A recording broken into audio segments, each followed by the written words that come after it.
There we go. Looks like we are live at the NJ Expo. How we doing, everybody? Steve Chatto with Chat with Chatto, I guess, and just wanted to kind of looking forward to teaching you guys some stuff about finding deals. That's kind of what I've been doing for quite some time now is finding deals. So I kind of wanted to share with everybody. We're going to start in a little bit here. We just want to make sure that everybody has able to see me, that the live streams have started, that they're able to comment and interact with me, because I definitely the more interactive we can make this, the better it will be. So no matter what platform you're watching, you should be able to just put a comment in.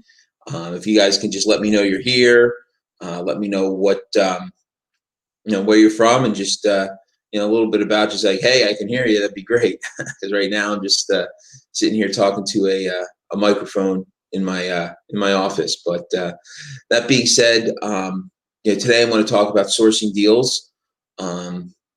Any real estate business, whether it's buying rentals, whether it's wholesaling, whether it's doing fix and flips, like, the business is dead unless you're sourcing deals. So I kind of want to talk about that and talk about hopefully give you guys some tips and tricks so that you guys can actually make more money in your business, because with this business, money is made when you buy. If you can find good deals, you can make money. Hey, Chad Smith, great. Glad you, Vineland, New Jersey. Cool. Lewis, cool. I'm glad you guys are able to check in. So that's cool. So it looks like this whole thing is working. This is the first time I've used this particular technology. Basically, that's my whole goal with this entire broadcast, is to give you guys some tips and tricks to really source deals. Now, you guys that are out there, what type of business are you looking to source? Are you Are you looking to find fix and flips? Are you looking to buy more rentals? Or are you looking to, you're just looking to wholesale? Like, why do you need to find deals? Why is it important to you? Zamora renovations, cool. So I know for me, it was huge to realize that I can, that sourcing deals was just a great way to be able to support myself. As Lewis is looking for multis, 2 to 4 families to rent. And then, just a couple things. For about a year, I had just a little bit about myself. I'll kind of get into that a little more when we start the actual broadcast, as everybody gets logged in. But for about a year, 2018, I think, I did a show on Matt Fairclough's channel I did a show called Chat with Chatto. I did that for a year. That's more about wholesaling. So there's a lot of good nuggets there. You just go to YouTube and type Chat with Chatto. And then also, I am going to start putting videos out on YouTube under my own Chat with Chatto brand. But I've also I did get the website Chat with Chatto. So you can go to chatwithchatto.com. I have a little Facebook mastermind. You guys are more than welcome to join the mastermind. And also, I give out, the contracts, at least that I've used, they're not necessarily, see your lawyer. They're not legal advice, but I am more than happy to share my contracts with you. Looks like a lot of guys here are looking for passive incomes for rentals, for buy and holds. And I think that's great, because that's my passion. And I'm going to be talking about that in a later session today. So we'd love to have you on there for that. So cool. We're going to get started. So kind of want to tell you guys a little bit about myself. I previously, and still am, a licensed pharmacist. I worked in pharmacy full time up until 2013. 2013, so 7 years ago. I was lucky enough to have get an overnight position. And the good thing about an overnight position is I was able to listen to a lot of podcasts, really feed my brain a lot of good content into my head. And through that, I came to the realization that if I could find deals, if I could source deals, then I don't have to worry about money. I don't have to worry about keeping a W-2 job. I don't have to worry about relying on relying on somebody else to make my money. If I can find a deal, I can make money. And there was a little switch that went off in my head, and I kind of jump into things a little bit quickly. So not right in 2013, I think in the course of a few months, I decided to say, you know what, I'm done. I got my first wholesale deal done. Made a whopping $1,000. Nothing too crazy, but I got my first wholesale deal done, and I was hooked.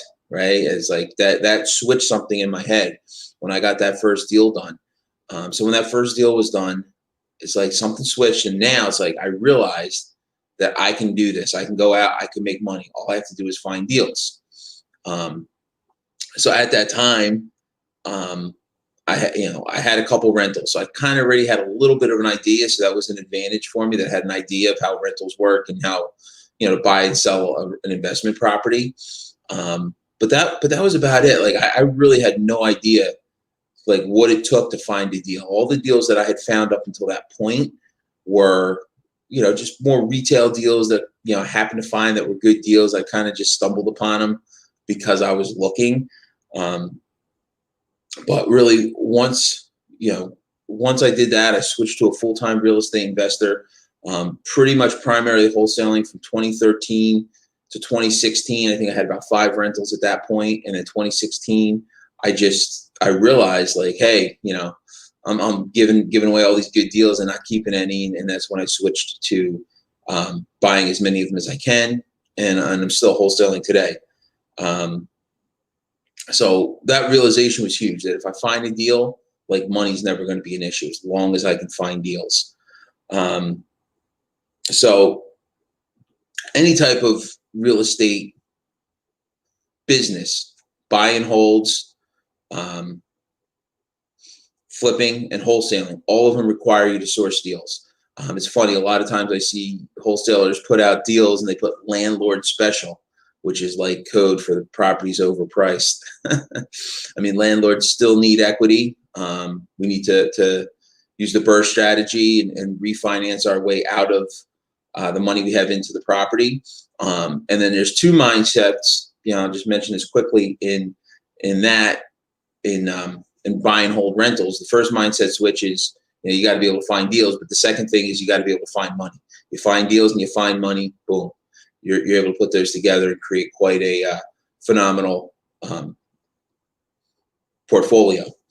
For me, I've done a couple of not wholesale deals. Did a lot of wholesale deals. Did a couple of fix and flips. Those were never my cup of tea. It just seems so much easier just to flip the paper than to actually flip the property. Just dealing with the cities and the permits and just all that, and then trying to sell it and waiting while it's on market. Too much stressing for me. The other thing is we are going to have an opportunity to answer questions at the end. So we will go back and follow up with questions. And then there's a whole nother piece. So somebody's asking about finding buyers. I'm more than happy to get into that in the question and answer session at the end. But right now I'm focused on finding deals, right? So long story short, trying to keep it wrapped up here and keep it simple moving forward. When I made that transition from all wholesaling to buy and holds, right? Part of that came with the nagging voice in the back of my head that wholesaling was still a job. Like, it's a well-paying job, but it's still a job. Like, I'm not constantly marketing. I'm not constantly looking for deals, and unless I built a wholesaling empire business, I'm involved every day. I need to be hustling every day. And that wasn't what I was looking for. I wanted the passive cash flow. And the same thing with fix and flips. It's hustling every day. I wanted the cash flow first of the month. Rent checks come in. I may need to harass people, try to get some rent, try to get harass some contractors to get some jobs done. But it's a lot. For me, it was where I wanted to be. So I ended up for 2019. At that point, I really scaled back my wholesaling business. I was working with a business partner up until the end of 2018. He moved pretty far away. He got married, had kids, and we kind of went our separate ways. So it was almost a new beginning at the beginning of 2019. So I want you to think about in your business when you're trying to source deals, right? What are you putting together? Are you just going to be, the single guy doing a couple deals here and there, or are you looking to build a big wholesaling business or big rental business? Are you looking to build a team, or are you looking to do it yourself? So, and there's two different approaches in both when you're looking to find deals. So the beginning of my years all confused, 2019, right? So Jason had gone his own way. He's married, kid. He's down in South Philly, and I was kind of at a crossroads, right? I had built a decent rental portfolio. Still wasn't enough to live off of. I wasn't making enough passive income to be financially free. So it's like, okay, well, I guess I still need the wholesale deals. Like I got to continue. I got to keep doing this. So as somebody doing it, I wanted to do it myself. I wanted to keep 100% of the proceeds of the wholesale deals. And I wanted to keep it simple. I didn't want to create a big business. So at that time. So that being said, what I ended up doing was being very strategical and meticulous and precise in the deals I was going after, right? Because if you have a big team, it's very, very difficult to it's a whole nother thing to build that team up. And I wasn't in a position. I didn't want to do that. I just wanted to do a couple deals a month and keep it simple. So I went very targeted and precise. So what's that look like, right? So if you have a big team, you need to feed them a lot of leads. In order to feed them a lot of leads, you need to market to everybody, right? That's a completely different game than I'm being strategical. I'm marketing to, okay, well, what are the highest likelihood that I can get a deal from somebody, right? For me, one of the good lists that I've always worked from is eviction, right? Eviction is great because we have absentee built right into eviction, right? The person doesn't live there. We have somebody not paying rent, but that they're trying to get out. So they have somebody living in the house who's not paying, that they're trying to get rid of. And if you're a smaller mom and pop landlord, like that person not paying rent leads to a lot of motivation, right? So for me, that's always been a phenomenal lead source is vacant. So what I did, as I said, okay, figure this out. I need to just do this myself a little bit, just put a few extra bucks in my pocket. So I said, okay, I focused on evictions. And I actually, and again, there's not a lot of evictions in, now they're filing like, there's a lot of stuff going on with COVID, but for the most part though, there's not a lot of evictions filed every month in a particular county. Sometimes it was maybe 20, 25 a week at the most. It wasn't crazy amounts. So now I go out, I get that eviction list. And once I get that eviction list, I know that these people are motivated. I actually, it goes a long way to send something that's more personalized if you're going to mail them, right? So I was sending, there's only a few. So, literally I could sit here quickly, write out 25 postcards and mail them out. Now, the thing about doing it yourself is it's a lot easier to convert a lead. As people build these big, extravagant wholesaling businesses, right? You need to have people that know what they're doing in order to convert the lead. And now you're getting a lot of leads coming in that aren't that motivated because you're not being targeted. You're blanketing it. You're blanketing more. So for me, I wasn't generating a boatload of leads, but they were all coming to my phone, right? I was handling the leads directly.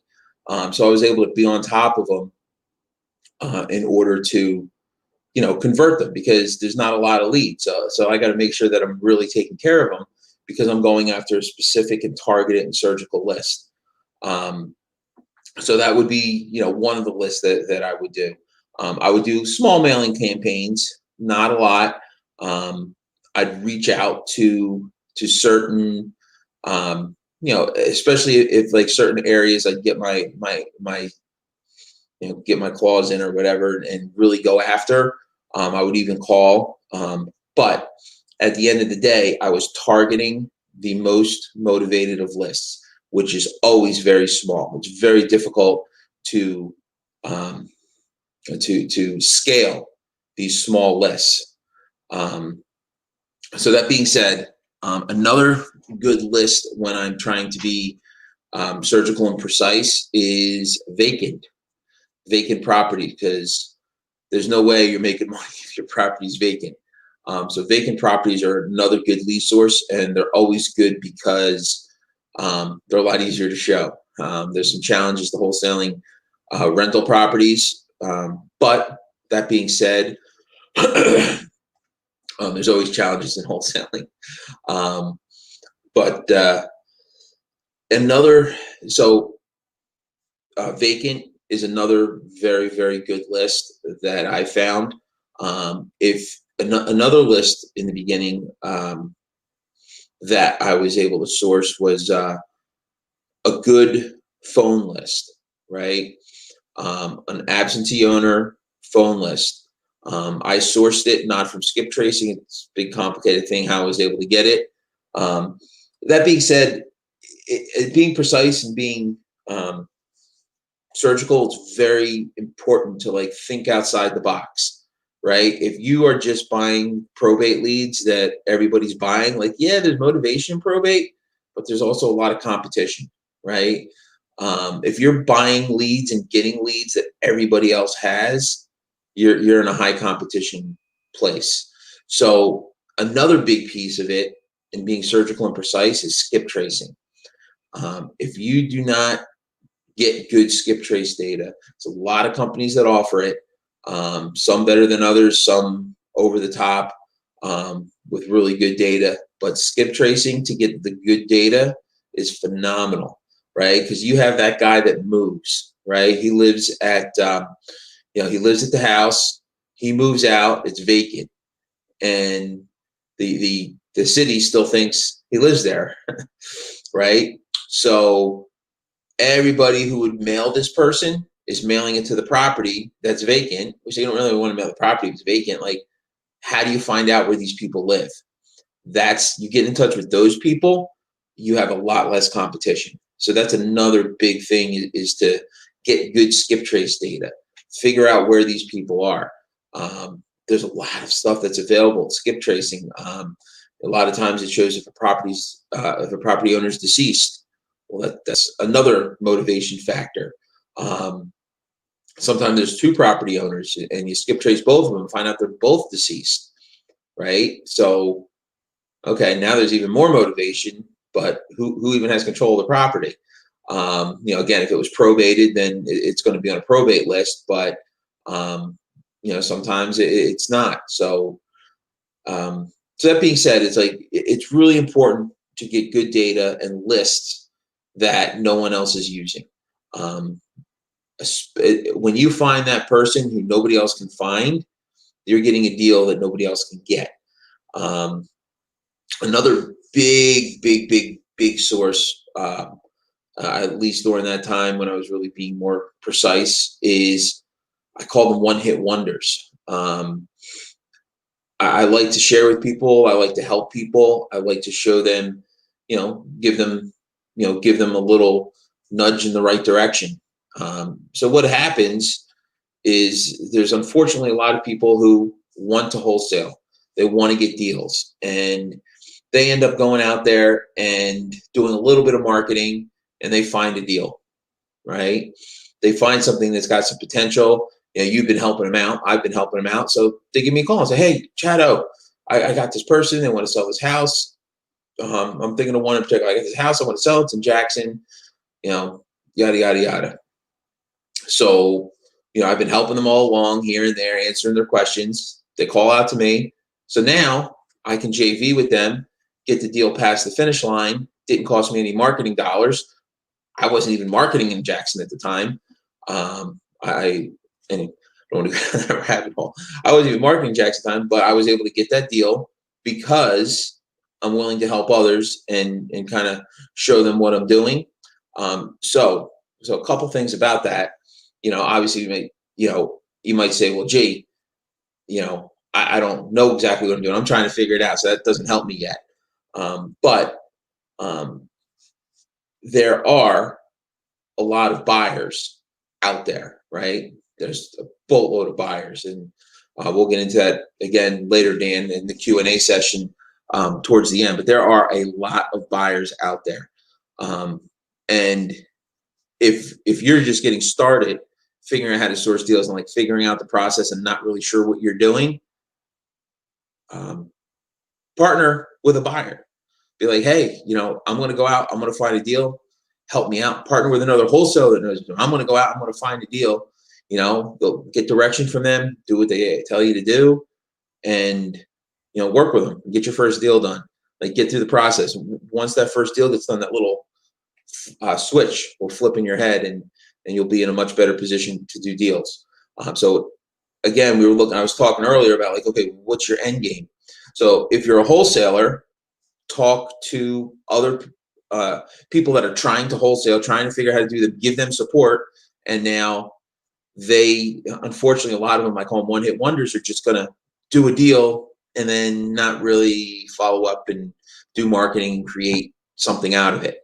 But you'll be able to help them with that deal, put a few bucks in their pocket, and get a deal done for yourself. So if you're a wholesaler, help other wholesalers, right? Help people find deals. Help people with the questions they have, and when they find a deal, they're going to come to you. So that's number one. Number two, if you are a buy and hold guy or a fix and flip guy, either one. If you're a buyer and you need to source more deals, right? A new wholesaler is hungry, who wants to get deals. If you help them, you're going to get you're going to get deals from them, right? And especially if you make it simple for them and you let them make money and you're not looking in their pocket, they're gonna send a couple deals to you. They're gonna be your go-to person. When I was wholesaling, even now, like I don't have this big, huge, massive buyers list. I have a couple buyers. They're that buy a lot of stuff, and they pay fair prices, and they make my life easy. I don't have to worry about deals falling apart with some buyer who doesn't know what he's doing. So boom, like just it's simple. I kind of again, as I ended up 2018, I had rentals, but I still needed to wholesale. It's like I kind of called myself the reluctant wholesale. Like I got to keep doing this, but it is a job and it's fun at times. So I'm kind of done with the whole basement thing. Going in the basement seems to be a bit much, but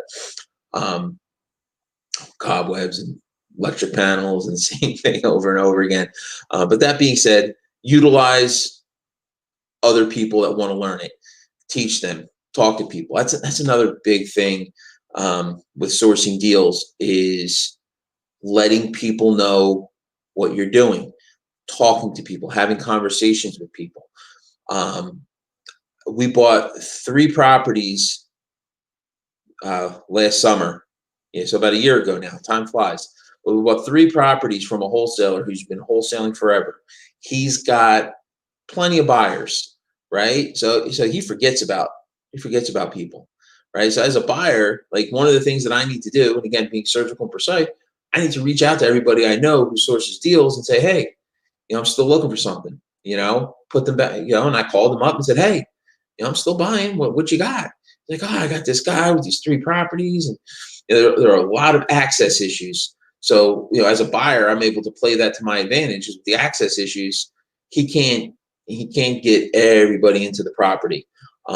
So we were able to get a really great deal because we were willing to, make it easy for him, and he knew we were going to make it easy for him, and he knew we were going to close. So again, other wholesalers are always a great source for deals.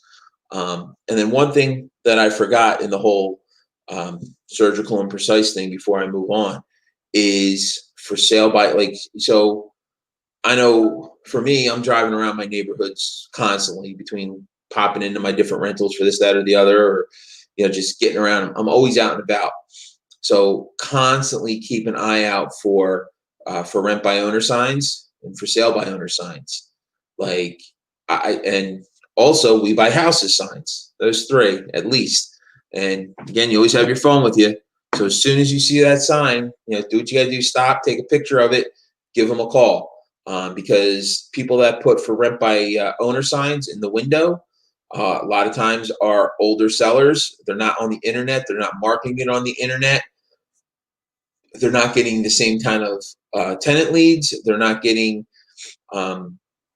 it's not something that's out there. And again, by being able to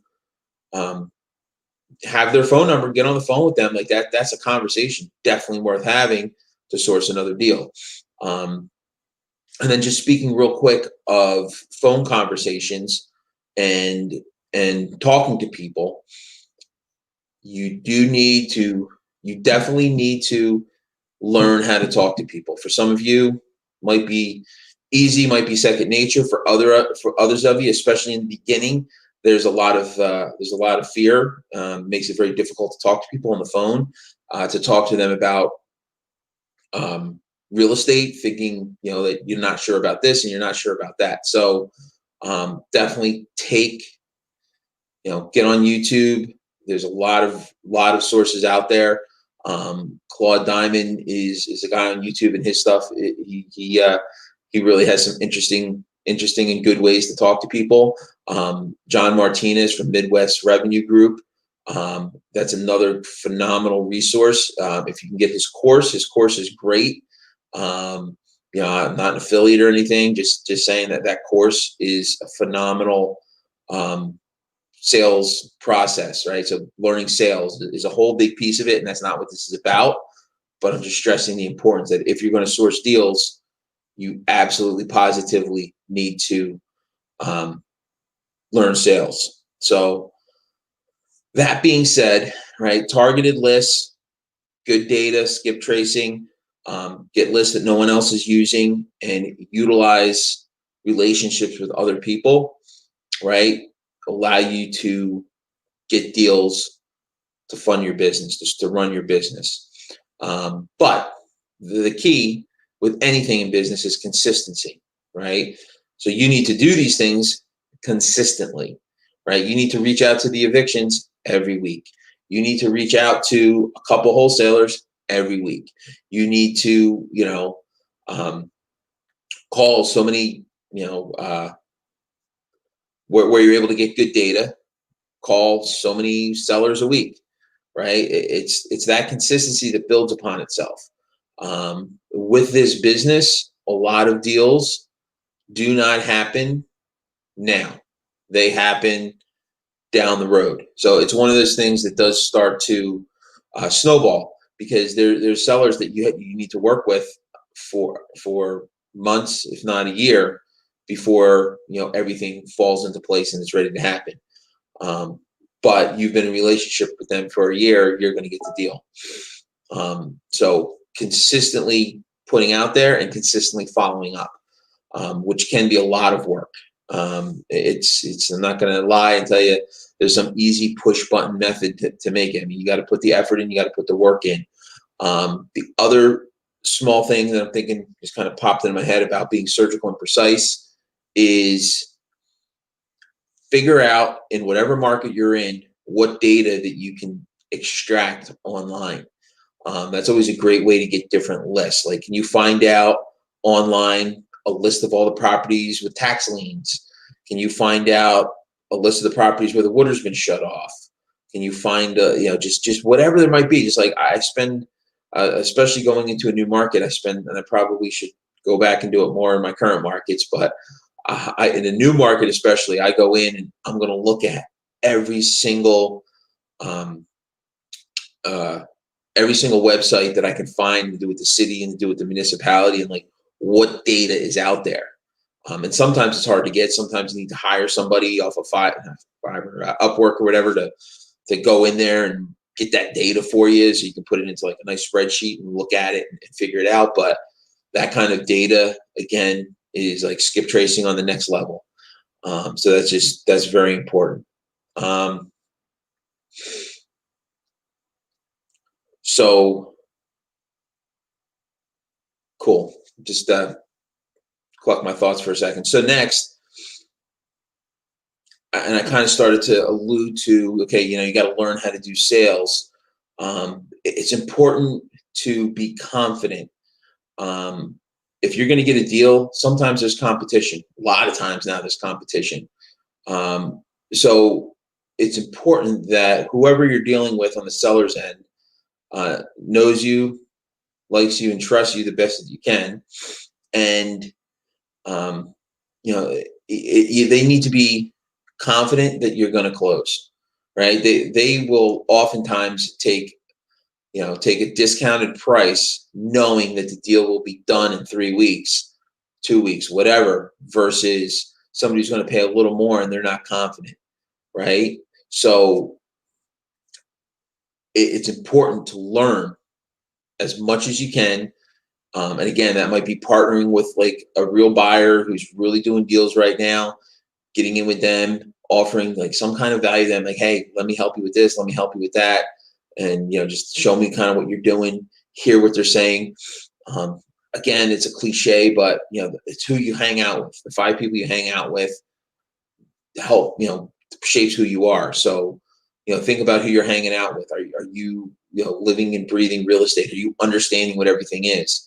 Are you going to the RIAs? Are you going to these meetups, which are all virtual now, but are you going to these meetups and like really learning what you need to say? And again, build rapport with people. Like when you go actually, to an appointment, figure out something in their house and, see something and something. Oh, you're interested in this? You're interested in that? It goes a long way. And listen. The other bit, and it's tough because I'm sitting here talking about stuff not being live and having that live interaction, but it's always, always, always when you're negotiating the deal, when you are just talking to people, you need to listen. If you are constantly thinking about what you're going to say in return, it's important to listen. If you're constantly thinking about what you're going to say in return, you're not paying attention to them, and you're going to miss something. You're going to miss, I missed it recently. A wholesaler brought a deal to me, and she had mentioned that she had 2 other buyers go through the property beforehand. I didn't catch it. I wasn't listening close enough. But anyway, but it like you get little tidbits, and plus people are very uncomfortable with that silence. People are very uncomfortable with the silence when there's nothing going, and then they start talking, right? Because they're uncomfortable with the silence. So even when I make an offer to somebody, in the beginning, I would have a tendency to, okay, yeah, I can give you 85,000 for your property, and does that work? Oh, and the reason I need to offer that, and then I like a little bit, I need to offer that because, it needs this, it needs this. I'm trying to justify it and put all this other stuff behind it.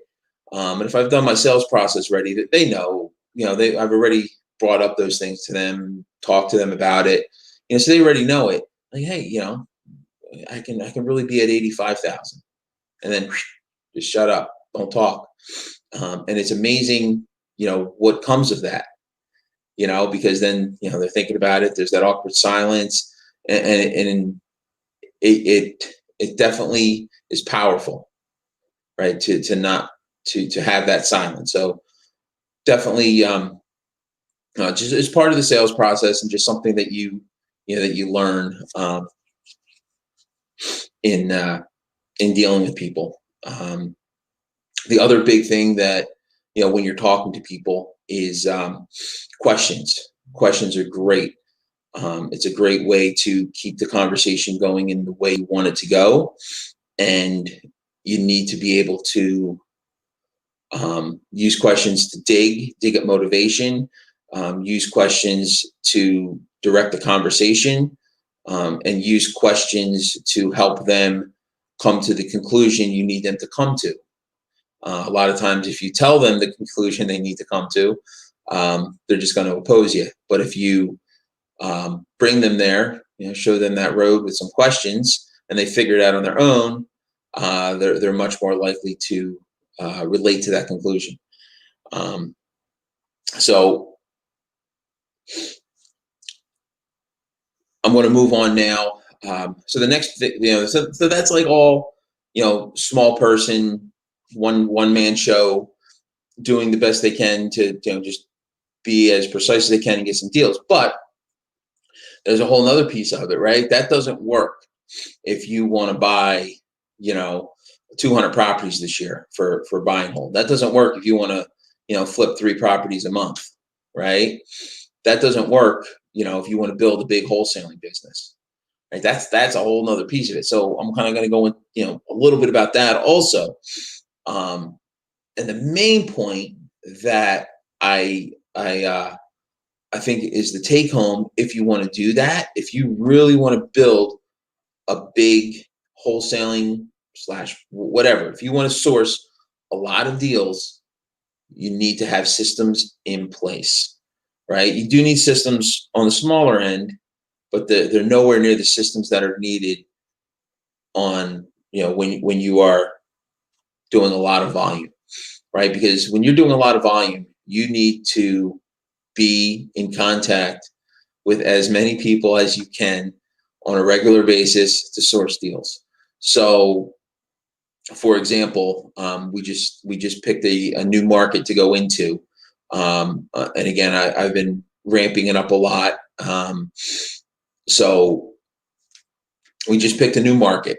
So I'm just going to kind of give you a brief overview of that process. So we picked a new market, and when I go into the new market, I purchased every single the basic data, the public record data on every single property in that market, right? Every single property, every house.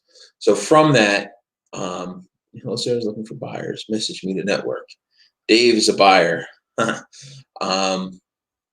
So that being said, if I buy, now I have all the leads, every single person, right? So that's step one, is to get all the leads. So then there's a process of how you're going to organize those leads. I use there's some softwares that I use that make it a lot easier to do that. But I get all those leads, I organize them. I look for multiple pain points, right? Because you're going to have mortgage data, so you're going to have high equity. You're going to be able to get out of all that data. You're going to be able to get high equity. You're going to be able to get absentee, figure out who the absentees are. You're going to be able to get last sale date. So you know how long they've had the house. This is like a lot of data you get. So you get that all together. Then you get that entire list, and you skip trace it. Right. So now you get to skip trace. You have cell phone numbers. You have email addresses. You have landline numbers, and you also sometimes find out whether or not people are deceased, whether or not there's a bankruptcy, whether or not there's liens, whether or not they've moved and there's a new address you need to be mailing. So now the second part is getting all of that data, compiling it, playing with spreadsheets, and getting that into, again, an organized fashion, right? So now you're starting to stack lists. Well, gee, this one's absentee, it's vacant, and the guy's deceased, or whatever it might be, and building lists of the most highly motivated people, because those are the ones you want to concentrate on.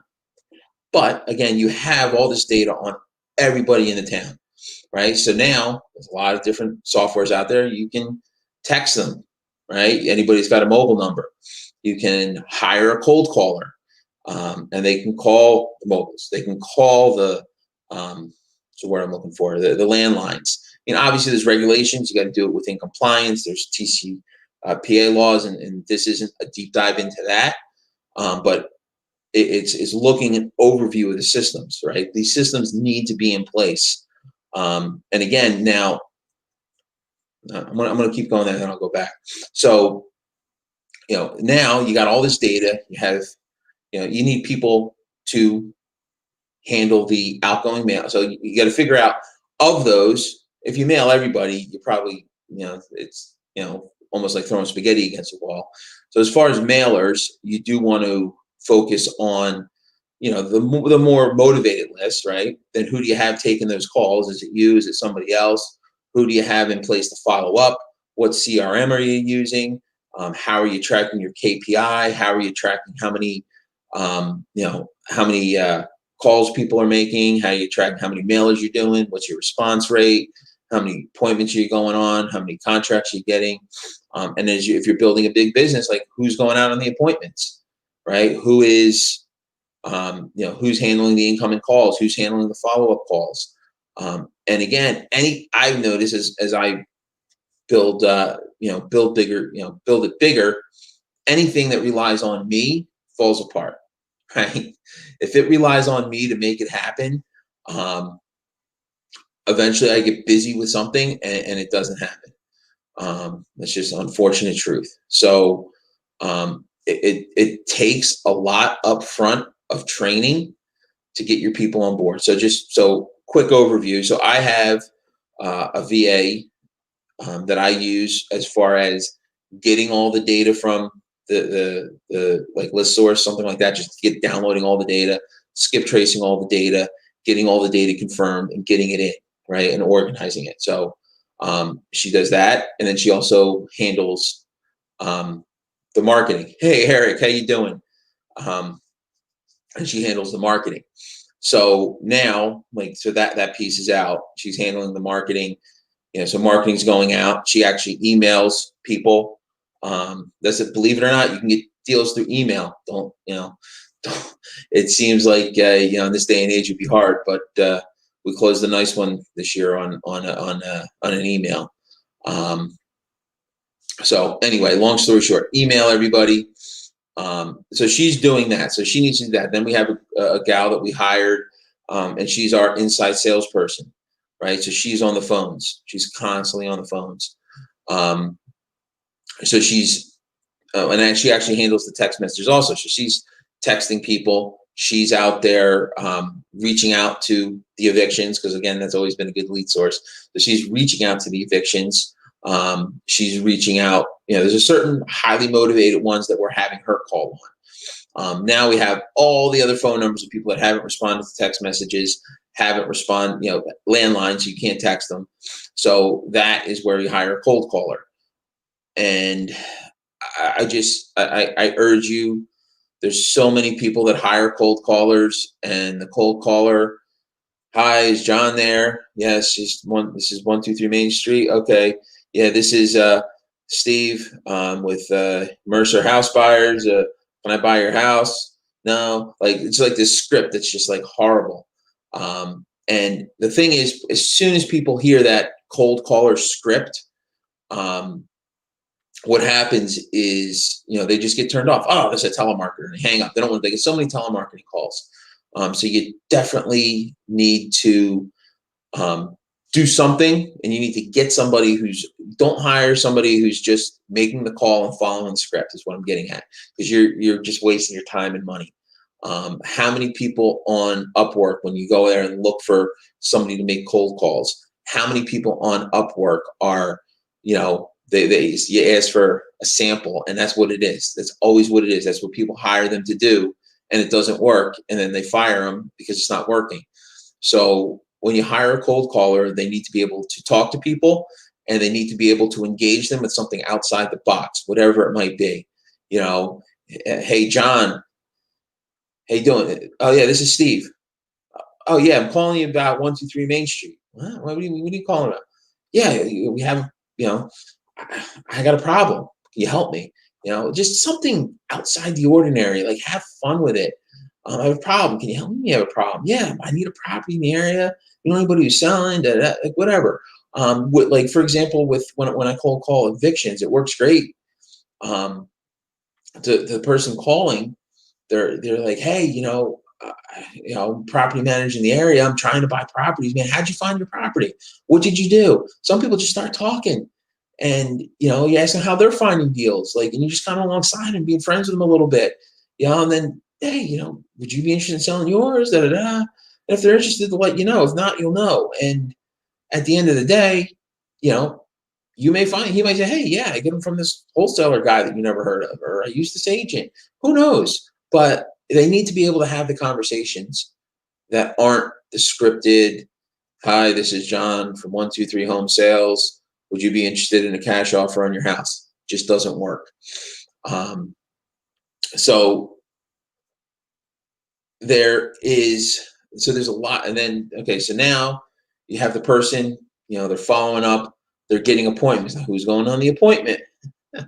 So, I still do go on appointments, but a lot of times I have an arrangement with one of my contractors, and he goes on the appointments for me, at least locally. So he's going to go on the appointment, and he'll get me a video walkthrough. He builds good rapport with them. And then, because a lot of times, a lot of the stuff I deal with is absentee. So a lot of times the tenant's showing the place. It doesn't even, I'm not even getting an opportunity to talk to the seller directly face to face. A lot of them are out of town. So, I've been using my contractor. I have an arrangement with him to go through and look at property, so I can really figure out what's wrong with the property, figure out what the rehab is, and at the same time, he gives me pictures and video of the property. So you need to figure out who's going to the appointments, then who's sourcing the deal. Who's not sourcing the deal? Wrong word. What am I looking for? Who's getting it under contract? So then you got to look at, okay, who's getting this under contract? Is it going to be you as the owner of the company going to go back and negotiate? Is the person who's going on the appointment going to negotiate directly with them? How are they going to know how much they can offer? How are they going to know what the repairs are? So there is a lot of training to duplicate yourself. And again, it depends on what you're looking for. So sometimes there's a hybrid in between, right? You may want to build a system that's going to get you to the point that you're going on qualified appointments and you're negotiating the offers and getting the deal, right? You may want to be in a position where, you're completely hands off, right? So that's something that you need to consider, as you're building it bigger than doing it yourself.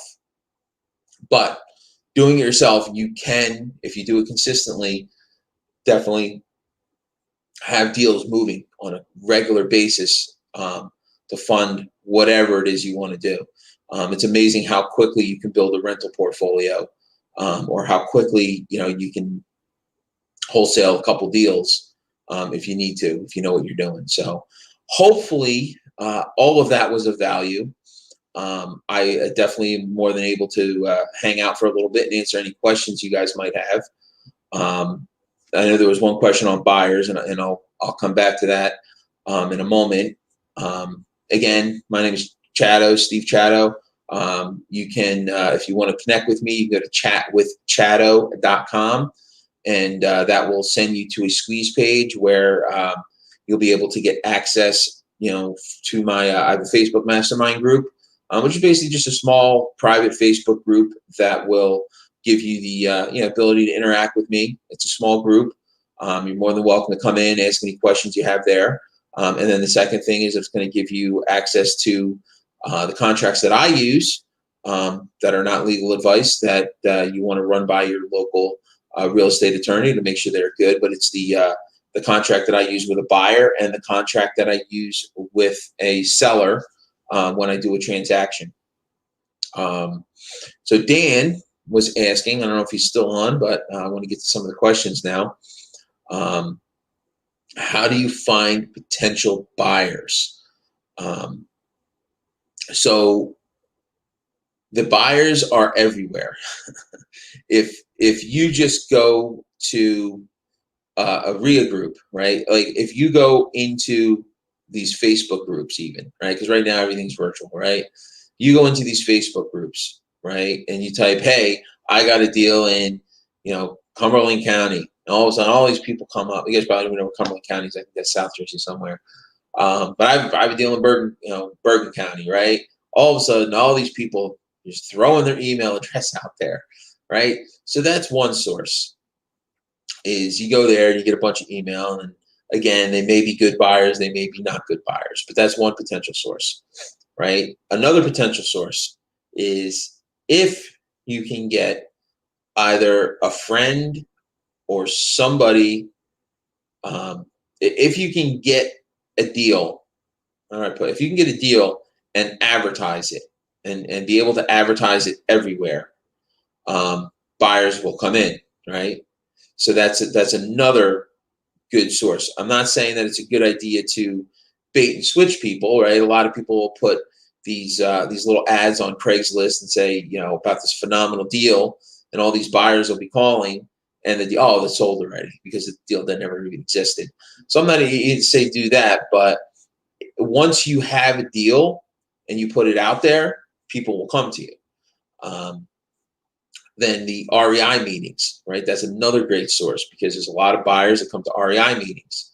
So you get to find buyers there. And as you network with people, talk with people, and pay attention, oh, okay, this guy's in, looking for a property in Riverside, New Jersey. Great. If something comes up in Riverside, New Jersey, bing, oh, yeah, oh, and I put it together.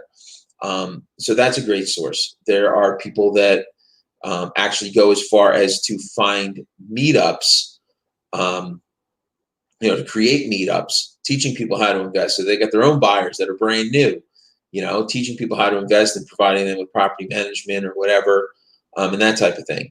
Then there's, hey, how you doing? What up, Chatto? Yo, you delivered some killer information. I just want to let you know you have about 3 minutes, and then I have to end this broadcast, okay? Cool, you got it. I appreciate you, brother. Cool. So just real quick then, just following up on buyers. The other thing is public information. You go on ListSource. There's a way to just look at all the properties that were sold, no mortgage, absentee. Those are usually buyers. So that's kind of it. Again, reach out to me and chatwithchatto.com. Come to my Facebook group, and I'll be more than happy to share some more information with you. So what software do I use to handle all of the data? That's from Daniel. Just so real quick, I use Excel. Works much better than Google Sheets.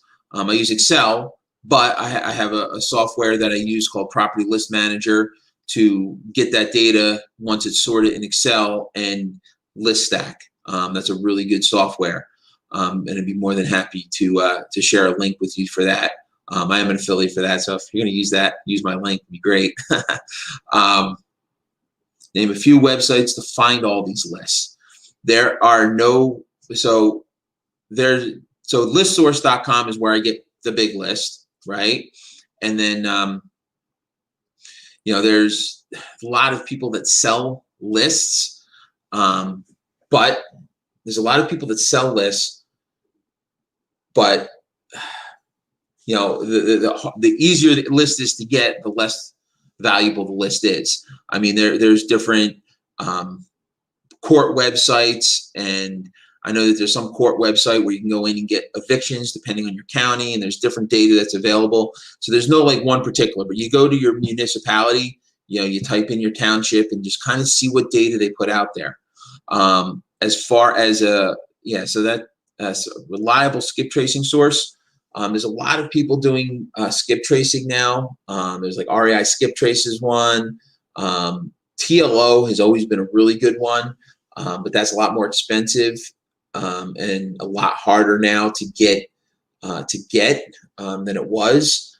But yeah, REI Skip Trace is probably a good one. There's a whole bunch of them. It depends on what your budget is, but there's a lot of good places to get skip tracing.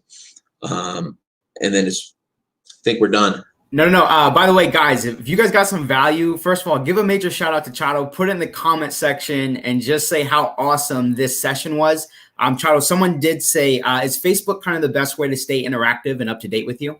Yeah, I think Facebook would be a great way to do that. I am on Facebook usually every day at some point. I've tried to not do it during the day, but yeah.